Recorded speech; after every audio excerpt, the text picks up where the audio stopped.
Fruit چاٹ کی ایک ریڑھی پر رک کر اس نے ایک پلیٹ فروٹ چاٹ کا کہا اور لکڑی کے بینچ پر بیٹھ گئی۔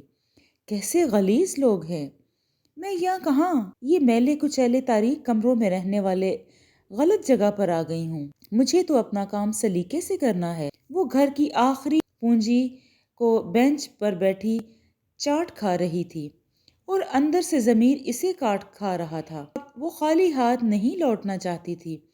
تو کیا آج کسی ڈرائیور کنڈکٹر کے ساتھ؟ نہیں، یہ تو 200-400 میٹر کھا دیں گے۔ یہ ممکن نہیں۔ یہ بھی ممکن ہے ایک کے بہانے کئی اکٹھے ہو جائیں اور میری تکہ بوٹی کر دیں۔ پرس کھول کر اس نے رقم ریڑھی والے کو پکڑائی اور بسوں کے درمیان بچھی فٹ پاتھ پر چلنے لگی۔ کوئی اس کے پہلو میں چل رہا تھا۔ اسے پسینہ آ گیا۔ کتنے لوگی؟ کہنے والا ذرا کندھا رگڑ کر اس سے 2 قدم آگے چلنے لگا۔ وہ گھبرا گئی۔ کوئی راستہ نہیں تھا۔ چلتے چلتے وہ اڈے کے ایک سنگیت سینٹر میں گھس گئی۔ دکاندار نے اس کے سامنے کیسٹ ڈھیر کر دیے۔ وہ کیسٹ الٹ کر گیتوں کے بول پڑھنے لگی۔ دکاندار ایک چوڑے چہرے اور مضبوط کلائیوں والا ایسا شخص تھا جس کے سینے کے گھنے بالوں میں سونے کا لاکٹ جھلملا رہا تھا۔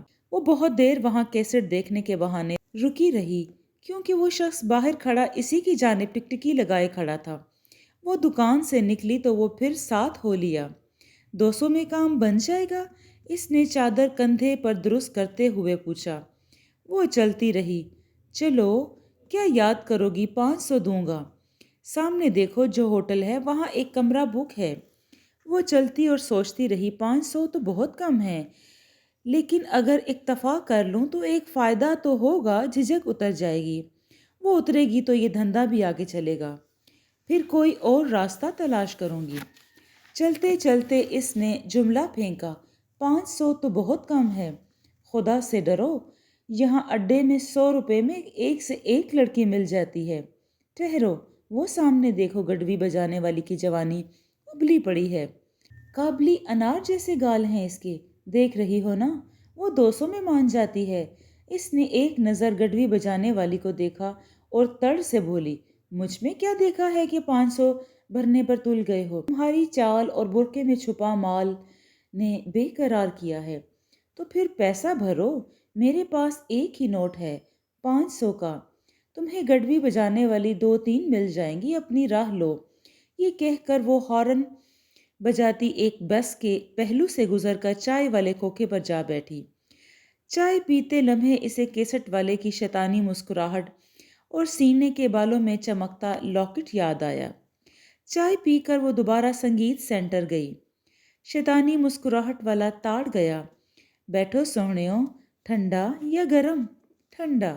گرم کی عادت نہیں ہے۔ وہ کاؤنٹر پر آدھا جھک آیا، اس وقت دل نہیں چاہ رہا۔ ٹھنڈا پی لو، پھر گرم بھی آ جائے گا۔ کیا اس علاقے میں نئی ہو؟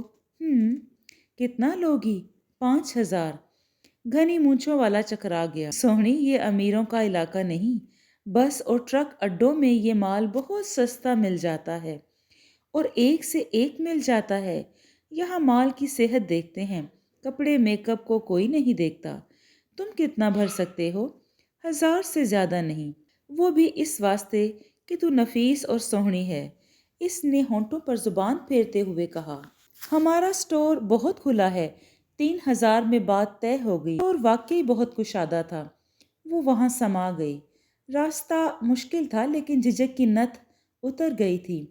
اگلی صبح گھر کی جھاڑ پونچھ کرتے ہوئے وہ سوچ رہی تھی کہ میرے پرس میں 3000 روپے ہیں۔ مکان کا کرایہ، بجلی اور گیس کا بل، سودا سلف، خاوند کی بیماری اور اپنی زندگی جسے ہر صورت ڈھونا ہے۔ یہ کام تو کرنا ہوگا۔ ناشتہ بنا کر اس نے خاوند کے سامنے رکھا تو اس نے پوچھا، کل جس خاتون کے ہاں ہم سلائی کے ساتھ گئی تھی، کام کا کیا ہوا؟ بوتیک کا کام کرتی ہے، کہہ رہی تھی 25,000 پھول ہاتھ کی بنائی والے اگر بن دو تو فی پھول 1 روپے کے حساب سے کام مکمل ہونے پر 25,000 لے لینا۔ کیا سوچا ہے تم نے؟ محلے کی بچیوں سے 50 پیسے کے حساب سے معاملہ طے کر لوں گی، امید ہے کام چل نکلے گا۔ ٹھیک ہے، ہمت کر دیکھو۔ ہمت نہ کی تو زندگی کیسے گزرے گی؟ کل جانا ہے، دھاگا، ڈیزائن اور کڑھائی کا سارا سامان لانا ہے۔ کچھ ایڈوانس بھی دیا ہے اس نے؟ ہاں دیا ہے، زندگی نے اسے پیس ڈالا تھا۔ غربت اس کی سانسیں نوچنے کو تیار بیٹھی تھی۔ اسے زندگی سے نفرت ہو گئی اور زندگی سے ہی اس نے انتقام لینے کا سوچا۔ عمل وہ کر چکی تھی، راستہ وہ پکڑ چکی تھی۔ ایسے لگتا تھا اس کا خاوند بھی اسے ٹیشو پیپر کی طرح استعمال کرتا ہے۔ اب وہ آہستہ آہستہ اس ڈگر کی عادی ہوتی گئی۔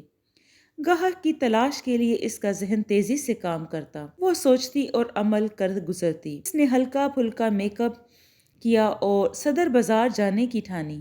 گلی سے گزرتے ہوئے اسے ہمسائے کے چھوکرے کی سیٹی سنائی دی۔ بے شرم، حیا کر، اپنے گھر میں منہ نہیں مارتے؟ حکم کیا کریں جی، آپ کا ہر کام کرنے کو یہ خادم حاضر ہے۔ اس نے کندھے پر مفلر جمایا۔ میرے ہاتھ پیر سلامت ہیں، جا اپنا رستہ ناپ کمینے کتے۔ سوہنی، تیرے منہ سے تو گالیاں بھی بھلی لگتی ہیں۔ وہ اس کی بکواس چھٹکتی زمین پر مین روڈ پر آ گئی۔ سوچ رہی تھی آج ایسا گاہک جس سے مہینے بھر کا خرچ نکل آئے۔ دوپہر تک وہ مختلف اسٹورز، کلاتھ ہاؤس، ریسٹورنٹ اور بازار کے پرہجوم کارنرز پر گاہک کی تلاش میں بھٹکتی رہی، لیکن اسے مسلسل ناکامی کا منہ دیکھنا پڑا۔ اب وہ تھک چکی تھی، اسے بھوک ستا رہی تھی۔ وہ ایک ریسٹورنٹ میں کھانے کی اشتہا کے ساتھ داخل ہوئی۔ کھانا کھاتے ہوئے وہ گھر کو سنوارنے کا سوچتی رہی۔ 33 انچ کا ٹی وی LCD بھی اس کا خواب تھا۔ نیا فریج اور ایئر کنڈیشن وہ پسند کر آئی تھی۔ AC کے بغیر گرمیاں کاٹنا عذاب ہوتا ہے۔ کیا یہ ساری آسائشیں صرف ایک ہی طبقے کا حق ہے؟ وہ اربوں کے گھپلے کرتے ہیں اور ڈکار بھی نہیں مارتے۔ کمیشن کے نام پر کروڑوں کھا جانا ان کے لیے ایک معمولی بات ہے۔ لاکھوں کی گاڑیاں، عیاشیاں، پارٹیاں، بیرون ملک دورے، پلاٹ، بنگلور، فارم ہاؤس، یہ سب کیا ہے؟ کھانا کھا کر وہ ریسٹورنٹ سے نکلی تو ایک نئی کار سے ایک نوجوان اپنے بالوں میں انگلیاں پھیرتا سامنے سپر سٹور داخل ہوا۔ چند منٹ بعد وہ سٹور میں داخل ہوئی اور ریکس میں سجی اشیاء دیکھنے لگی۔ ریکوں کے درمیان وہ کنکھیوں سے اس نوجوان کو بھی دیکھ لیتی۔ جب وہ پرفیوم ریک کے سامنے رک کر پرفیوم دیکھنے لگا تو اس کی جانب سرکی۔ نوجوان کے ہاتھ میں 5 چینل پرفیوم تھا۔ اس کی قیمت لگ بھگ 10,000 روپے تھی۔ ریک کی اوٹ میں سے اس نے کہا، آپ اتنا سستا پرفیوم استعمال کرتے ہیں؟ نوجوان نے چونک کر اوپر نظر اٹھائی تو ایک سیاہ آنکھوں والی خوبصورت لڑکی اس کے سامنے کھڑی تھی۔ نوجوان کو تو جیسے سکتہ ہو گیا۔ پرفیوم تو میں نے مہنگا اور اوریجنل پسند کیا ہے۔ آپ کو اوریجنلٹی کی پہچان ہے؟ تمہارا تعارف چھوڑیے، جو مجھے چاہیے وہ اس دکان میں نہیں ہے۔ تم شہر کے مہنگے ترین سٹور کو دکان کہہ رہی ہو؟ دکان ہی تو ہے، بس ذرا سجا دیا ہے، کشش پیدا کر دی گئی ہے۔ خریدار دکان کا حسن اور چمک دمک دیکھ کر اندر کھنچا چلا آئے۔ جیب خالی کرانا بھی تو بہت بڑا آرٹ ہے نا۔ انٹرسٹنگ، لڑکے نے بالوں میں ہاتھ پھیرا۔ تم کیا کرتی ہو؟ بزنس ڈیل کرتی ہوں۔ کس فیلڈ میں؟ کیا ساری باتیں یوں ہی کھڑے کھڑے کرنا ہوں گی؟ چل کر کسی کیفے میں بیٹھتے ہیں۔ ٹھیک ہے، بعد میں تمہیں ڈراپ کر دوں گا۔ ابھی پک کیا نہیں اور ڈراپ پہلے ہی کر دیا۔ کیفے میں وہ دنیا بھر کے موضوعات پر بات کرتے رہے۔ نوجوان کی خواہش تھی کہ وہ اسے قیمتی تحفہ پیش کرے۔ کیا پسند کرو گی؟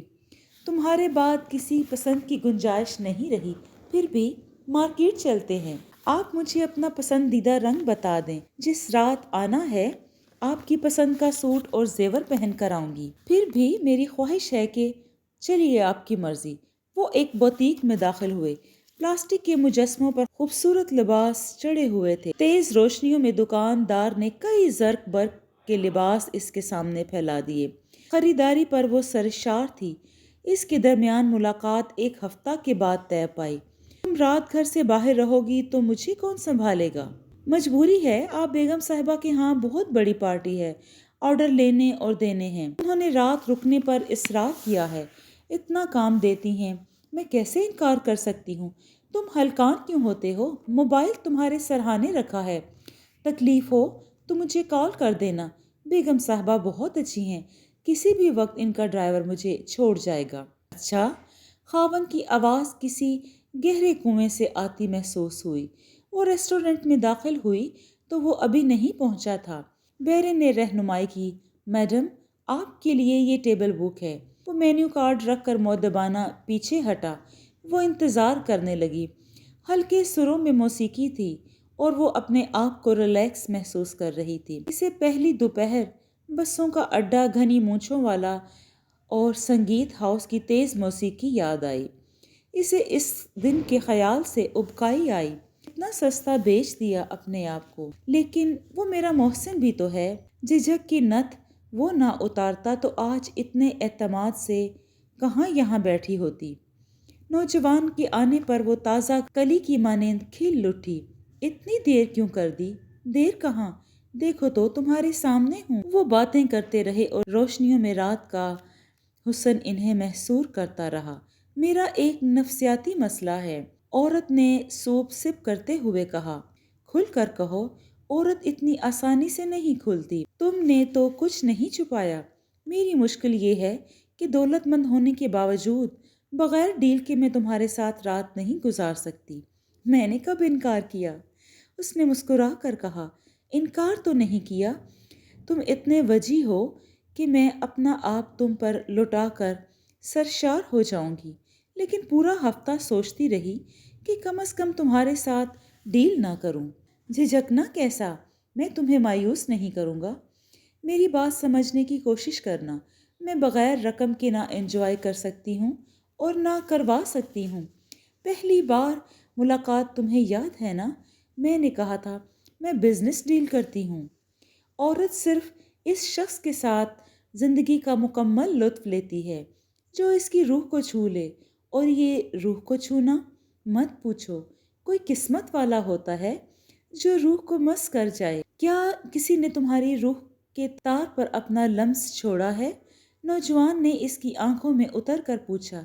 نہیں، یہ کہہ کر وہ چپ ہو گئی۔ رات پرسکون اور کمرے میں مہک تھی۔ کھانا سے وہ کھا کے لوٹے تھے، اب صرف ڈیل کی تکمیل ہونا باقی تھی۔ اس نے مہنگائی کے گراف کے ساتھ اپنی قیمت بڑھائی تھی۔ رات کی جست اتنی طویل تھی کہ اس کے من میں پلنے والی تقریباً تمام خواہشات کی تکمیل ہو گئی۔ وہ اتنی سرشار تھی کہ صبح آنکھ کھلنے پر نم تکیے سے سر اٹھانے کو اس کا جی نہیں مان رہا تھا۔ گلابی نائٹی سمیٹ کر وہ اٹھی، پردے سرکائے اور صبح کی روشنی اپنے اندر اتاری۔ پلٹ کر دیکھا تو پلنگ پر نوجوان بے خبر سو رہا تھا۔ اسے چائے کی طلب ہو رہی تھی۔ باورچی خانے سے وہ ایک مگ چائے تیار کر لائی اور صوفے پر بیٹھی چائے پی رہی تھی۔ اسے پہلی بار اچانک اپنے آپ سے گھن آئی۔ وہ اپنے آپ سے الجھتی، لڑتی، جھگڑتی وہاں سے گھر پہنچی۔ اس کا خاوند اخبار پڑھ رہا تھا۔ وہ زندگی اور اخبار دونوں بند آنکھوں سے پڑھتا تھا۔ اس کے اندر پیدا ہونے والے سوالات کے سپولیے اور بچھو اس کے وجود کو ڈستے رہے۔ وہ اس زہر کا عادی ہو گیا۔ اپاہج پن کو اس کی بیوی کے سوا سنبھالنے والا اور کون تھا؟ وہ چپ نہ رہتا تو کیا کرتا؟ اس کے پاس کوئی راستہ نہیں تھا۔ وہ چارپائی پر اپنی جنگ ہار چکا تھا۔ بیوی اسے نظر انداز کرتی بیڈ روم میں گئی۔ اس کے بدن میں اتنی تکان اتر آئی۔ یہ کیا؟ مجھے تو ابھی نہیں تھکنا۔ ابھی کچھ برس اور ہمت کی جا سکتی ہے۔ جب جسم ڈھل جائے گا تو پھر آرام ہی تو کرنا ہے۔ ابھی تو درخت پھل دیتا ہے، جب بنجر ہوگا تو دیکھی جائے گی۔ لیکن دیمک نے کہیں اندر اپنا عمل شروع کر دیا تھا اور وہ بے خبر تھی۔ وہ ایک لمبی پرسکون نیند کی خواہش رکھتی تھی جو اسے میسر نہیں تھی۔ وہ یہ راستہ چھوڑ کے کسی درخت کے نیچے سستانا چاہتی تھی، درخت جس کا وجود ہی معدوم ہوتا چلا جا رہا تھا۔ پختہ سڑک کے کنارے اس نے ایک ٹنڈ منڈ درختوں پر نظر ڈالی اور مسکرا دی۔ سارے کے سارے بانجھ، کوئی سایہ دینے کے قابل نہ رہا۔ انہی درختوں کے ساتھ چلتے ایک دن شام میں وہ جب گھر اپنے کام نپٹا کے لوٹ رہی تھی اور تکان اس کی پنڈلیوں سے لپٹی تھی کہ بھرے بازار میں ایک دراز قد شخص نے اسے روکا۔ تمہیں جرت کیسے ہوئی مجھے روکنے کی؟ تمہیں جرت کیسے ہوئی مجھ سے یہ سوال کرنے کی؟ لہجہ نرم تھا۔ میں اپنی مرضی کی مالک ہوں۔ میں بھی اپنی مرضی کا مالک ہوں، لیکن کیا؟ تمہاری چال تمہاری مرضی کے تابع نہیں ہے۔ میں اپنی رات تلاش کرنے کی مکمل پہچان رکھتا ہوں، لیکن آج میں تھک گئی ہوں۔ تھکن ہم اتار دیں گے۔ وہ مان گئی۔ وہ شخص ایک ادارے میں ملازم تھا اور کھیل کھیلتا تھا۔ ادارے میں اس نے عزت کی بجائے دولت کو ترجیح دی اور دولت خرچ کرنا بھی اس کی ضرورت تھی۔ جب وہ اس کے ساتھ ریسٹ ہاؤس میں داخل ہوئی تو کمرہ آراستہ تھا۔ میز پر وائن اور شیشے کے جام موجود تھے۔ تھوڑی دیر بعد ملازم بھنا ہوا گوشت، کباب اور دیگر لوازمات سجا گیا۔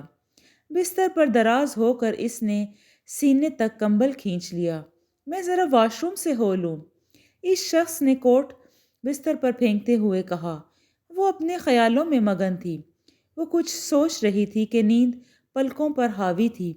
باہر سڑک پر کسی گاڑی کے گزرنے کی آواز سنائی دیتی، پھر سناٹا چھا جاتا۔ دیوار پر ایک چھپکلی اپنے شکار پر جھپٹنے کو تیار تھی۔ وہ باتھ روم سے نکلا تو حیران رہ گیا۔ وہ سو چکی تھی۔ گہری نیند۔ ایک دم اسے اس پر پیار آیا۔ اس نے فیصلہ کیا کہ اسے نہ جگایا جائے۔ وہ بہت دیر ٹکٹکی باندھے اسے دیکھتا رہا، پھر صوفے پر دراز ہو گیا۔ اس کی آنکھ کھلی تو ہڑبڑا کر اٹھی۔ واک کلاک پر نظر ڈالی۔ صبح کے 8 بجنے کو تھے۔ تو کیا میں مکمل رات سوتی رہی؟ اس نے مجھے جگایا کیوں نہیں؟ اسے مجھے جگا دینا چاہیے تھا۔ اس نے میرا اتنا خیال کیوں رکھا؟ کسی کی کچھ بھی نہیں ہوتی۔ پاگل تھا کوئی۔ کیا کوئی یوں بھی رات برباد کرتا ہے؟ میں ابھی پوچھتی ہوں۔ ساری چیزیں واپس کر دوں گی، ایک پائی نہیں لوں گی۔ جب محنت نہیں کی تو معاوضہ کیسا؟ اسے کس نام سے پکاروں؟ گاہک تو ہمیشہ بے نام ہوتے ہیں۔ دکاندار کے پاس اتنا وقت ہی کہاں ہوتا ہے کہ وہ ہر گاہک سے نام پوچھے؟ میں اسے کس نام سے پکاروں؟ وہ آنکھیں ملتی دروازے کی جانب بڑھی، آہستہ سے دستک دی۔ جی؟ ایک دھسا اوڑے شخص نے پوچھا تو چوکیدار تھا۔ جو چوکیدار تھا؟ صاحب کہاں ہیں؟ وہ تو رات میں ہی چلے گئے تھے۔ کہاں چلے گئے؟ بتا کر نہیں دے؟ کوئی نام، عطا پتہ؟ مسافر تھے جی۔ کوئی پیغام چھوڑا ہے؟ جی؟ چوکیدار نے جیب سے ایک لفافہ نکال کر اسے دیا۔ اس نے آہستگی سے لفافہ کھولا تو حیران رہ گئی۔ لفافے میں 5 روپے کا ایک نوٹ رکھا ہوا تھا۔ اچانک نوٹ سے ایک لہر نکلی جو اس کے وجود کو چیر گئی۔ یہ نوٹ تو بچپن میں نے عادل کو دیا تھا۔ تو کیا وہ؟ گلیاں، محلے، چہرے اس کے اندر چیخنے لگے اور وہ وہیں دہلیز پر ڈھیر ہو گئی۔ جی دوستو، آپ کو یہ کہانی کیسی لگی؟ اگر آپ کو یہ کہانی پسند آئی ہے تو اسے لائک اور شیئر کیجیے اور کمنٹ میں اپنی رائے کا اظہار ضرور دیں۔ شکریہ۔